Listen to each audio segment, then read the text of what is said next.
Islam ini rahmatan lil, jangankan manusia walaupun berbeda agama, binatang saja dihormati.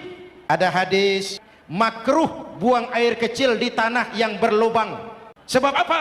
Melindungi binatang yang ada di dalam lubang.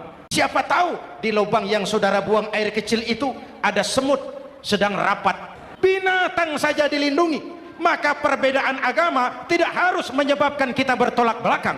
Perbedaan agama bukan alasan untuk saling bermusuhan. Apalagi kita sudah menyadari tentang kemajemukan kita, tentang kebinekaan kita, tentang keragaman kita. Rukun antar umat beragama, saling menghormati, saling menghargai, tapi tetap dalam batas lakum dinukum. Kalau kau tidak syukuri, makhluk Allah yang lain marah. Allah turunkan makhluk lain. Apa makhluk lain? Tsunami.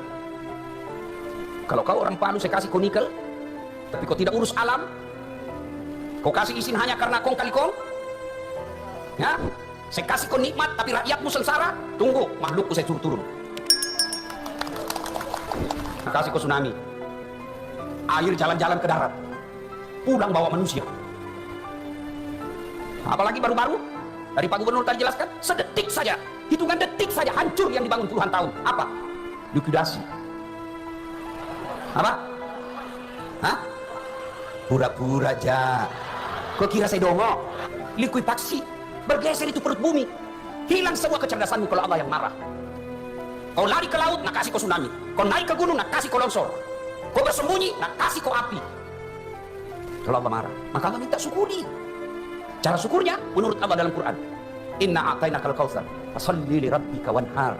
Satu, salat kau. Menjaga lingkungan dan kelestarian alam, kita memiliki tanggung jawab untuk menjaga lingkungan dan melestarikan alam saat kita menghormati alam. Mengurangi jejak karbon dan berkontribusi dalam menjaga keberlanjutan planet ini, kita turut serta dalam menciptakan masa depan yang lestari bagi generasi mendatang. Mari kita mengadopsi gaya hidup ramah lingkungan dan melakukan tindakan kecil yang dapat membuat perbedaan besar bagi bumi kita. Kalau kita menganggap alam ini hanya objek, dunia ini cepat kiamat. Tapi kalau kita menganggap diri kita bagian daripada alam semesta yang juga perlu penyelamatan, maka bumi ini akan awet. Kan dalam Quran kan tidak ada benda mati. Semua benda punya emosi. Jadi kalau kita memelihara kembang, emosi kita, aku cinta padamu wahai kembang. Kembang itu merespon. Gitu. Kucing, aku sayang kepadamu. Kucing itu merespon. Air, aku sentuh kepadamu. Merespon. Sebagaimana penelitian Nimoto kan. Jadi tidak ada sesuatu yang tidak punya emosi. Rumah kita itu emosinya ada. Maka itu rumah yang ditinggalkan penghuninya rusak. Aku kok dilecehin, dicuekin, rusak itu. Nggak ada yang rusak sendiri. Tapi begitu kita tinggali sahabat, rumah itu tetap bagus. Ya. Dan memang itulah. Allah Subhanahu wa Ta'ala menciptakan alam semesta dengan sebaik-baiknya.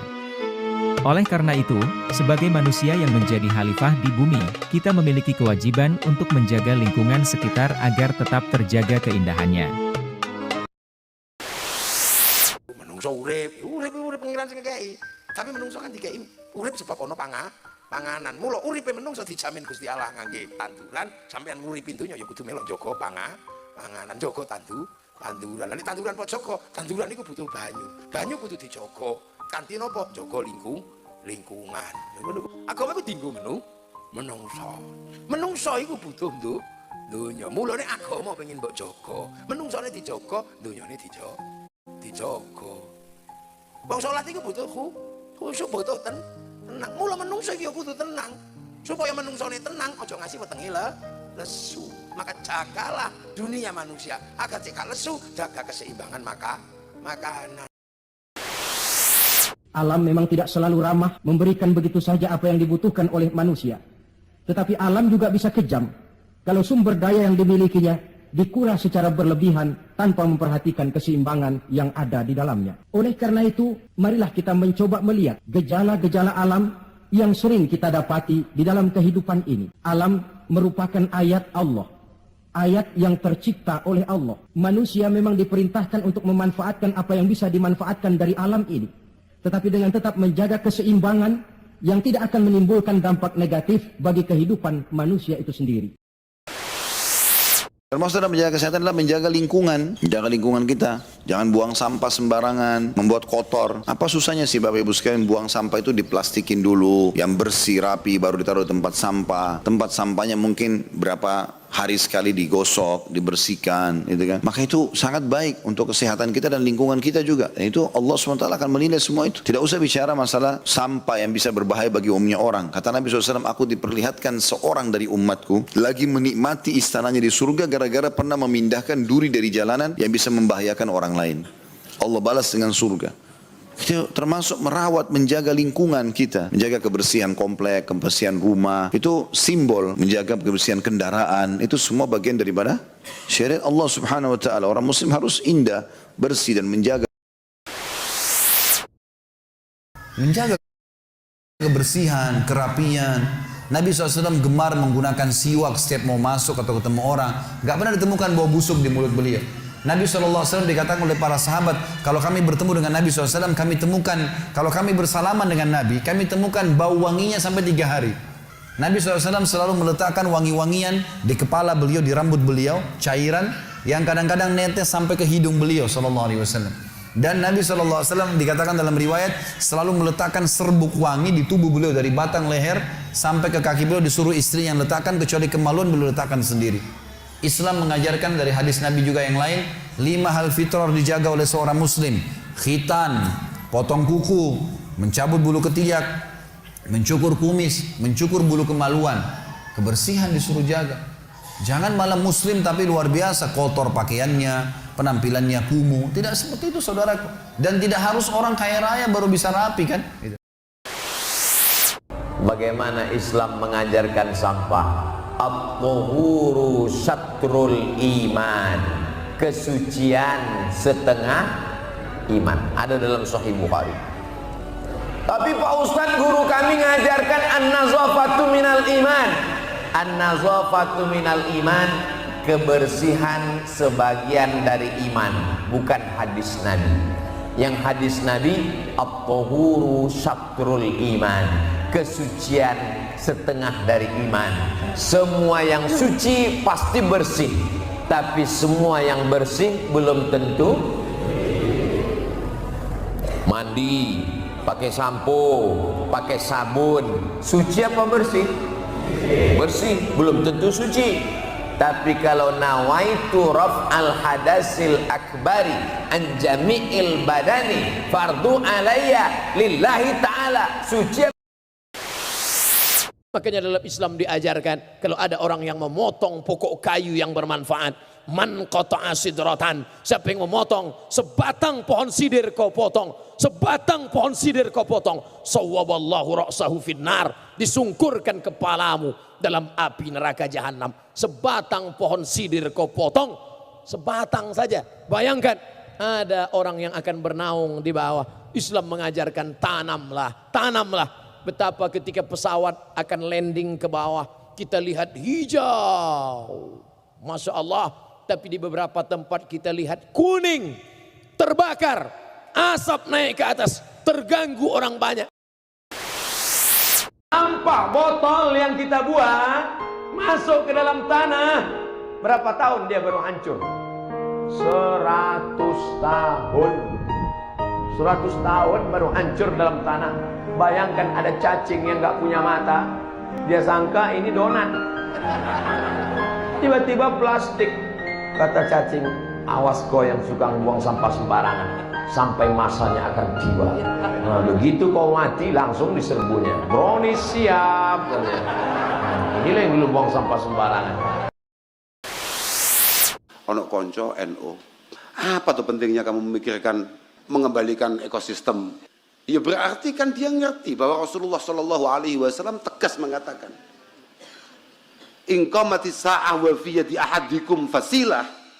Kalau memang kiamat nyata-nyata mau datang dan kemudian di tangan kita masih ada benih, fa in istata'a alla takuma hatta yahrisaha falyahrisha. Kalau masih punya kesempatan, nyawa masih ada, tangan masih bisa gerak, tanam. Walaupun kiamat sudah di depan mata. Ekosistem ngapain dikembalikan? Ngapain piye? Loh, Lu nun sewu lho, iki gak mergo apa-apa, iki Kanjeng Nabi paham ra kowe. Bukan faktor apa-apa. Ada generasi berikutnya sebagai khalifah generasi sebelumnya yang akan meneruskan itu semua. Apa yang kita rasakan, keindahan yang kita dapatkan, keamanan yang kita dapatkan harus dirasakan oleh anak-anak kita, oleh keturunan-keturunan kita. Iya, Bro. Pohon sidr adalah pohon bidara yang tumbuh di tengah gurun, daunnya lebat. Tiba-tiba datang seekor unta bernaung. Mungkin ada musafir yang kepanasan, berhenti sejenak. Datang orang dengan kampaknya, dia potong. Apa kata Nabi? Sawwaballahu ra'sahu finnar. Disungkurkan kepalanya ke dalam api neraka. Dosa itu bukan cuma nggak sholat, dosa itu bukan cuma nggak puasa, tapi juga merusak alam semesta. Makanya saya belum pernah sholat istisqa sekalipun. Tapi jangan diikut saya, tolong jangan diikut. Setiap kali datang asap, setiap kali datang panas, lalu diajak semua sholat istisqa, saya nggak mau. Kenapa? Karena yang bakar hutan ikut sholat, malah nangisnya lebih kuat. Ya Allah, orang dia yang bakar. Terus kenapa Ustaz nggak mau? Kalau saya imamnya, saya khotibnya, pas giliran hujan nggak turun, yang disalahkan saya. Pas giliran hujannya turun, langsung dia ngaku, saya nangisnya paling kuat kemarin. Saudaraku yang dimuliakan Allah, yang ini jangan diikut saya. Tolong nanti kalau ada sholat istisqa minta hujan, ikut aghithna, aghithna, aghithna, turunkan hujan kepada kami ya Allah.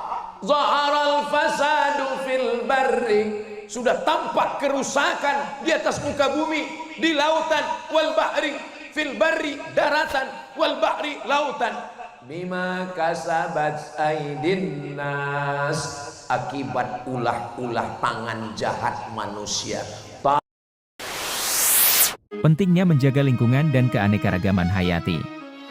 Seperti yang terlihat pada kisah Nabi Nuh, hewan-hewan yang tidak bersalah juga diselamatkan dari bencana air bah. Oleh karena itu, kita juga harus menjaga lingkungan dan keanekaragaman hayati dengan melakukan tindakan yang ramah lingkungan.